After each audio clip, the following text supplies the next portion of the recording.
intellectual property, labor rights, those some of the things touted in the deal, Ralph Winnie. How are you going to safeguard those without it?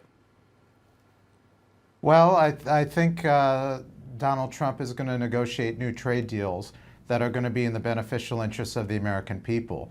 What people in Europe need to understand is, in many ways, there were many interests, not just Donald Trump and some Republicans that were opposed to TPP, but also Elizabeth Warren and Bernie Sanders for the reasons of concern towards the American worker.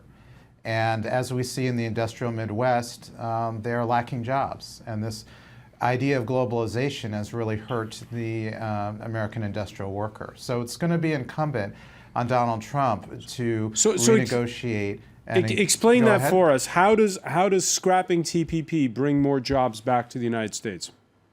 Well, he's going to negotiate what he considers better deals that will force manufacturing to come back into the United States, to lower the corporate income tax, and to be able to work together with other nations in ways that will stimulate and grow the economy in the United States.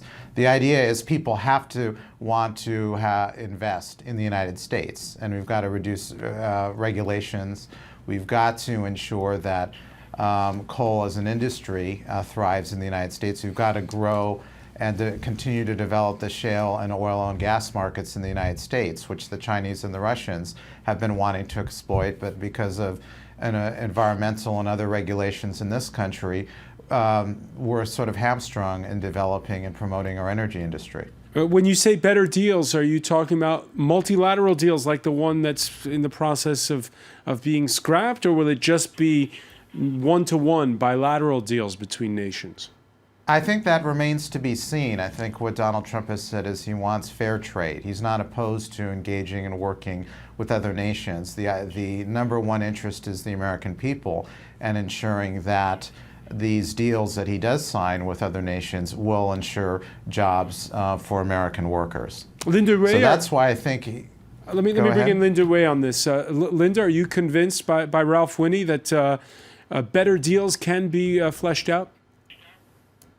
I think it depends on how you define a better deal. So one of the things that's happened with globalization is that, of course, it's good for the economy as a whole, but there's always a distributional impact on industries and workers. So in other words, quite a lot of trade deals that America does with countries which have lower standards of living means there's downward pressure on wages of workers in the traded sectors, meaning American manufacturing workers, for instance, are a good example of the wider. It's not the only reason, I should hasten to add. American median wages have stagnated for about 30 years, 40 years or so, and there's lots of reasons behind it, but I think globalization does play a role. So if the aim is to protect wages, then I suppose President-elect Trump, if he were to do trade deals with countries of comparable income levels, then that effect is lesser.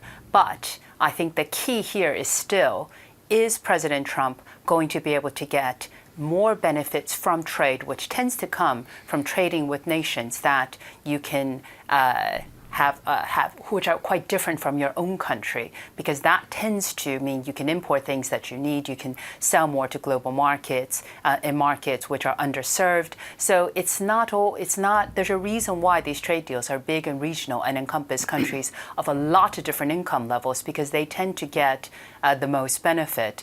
But as we've already seen, I think not just in America, but also in other parts of the developed world, the unequal gains from trade liberalization has really put pressure on politicians who feel they need to address better the distribution effects of trade. But unfortunately, they're doing it via trade policy rather than, say, domestic policy, government spending, thinking about how you address it from that perspective, and asking probably too much of trade agreements, which at their core is really just about opening up markets, because globally, trade is not free. You have to have a trade agreement to get into another market.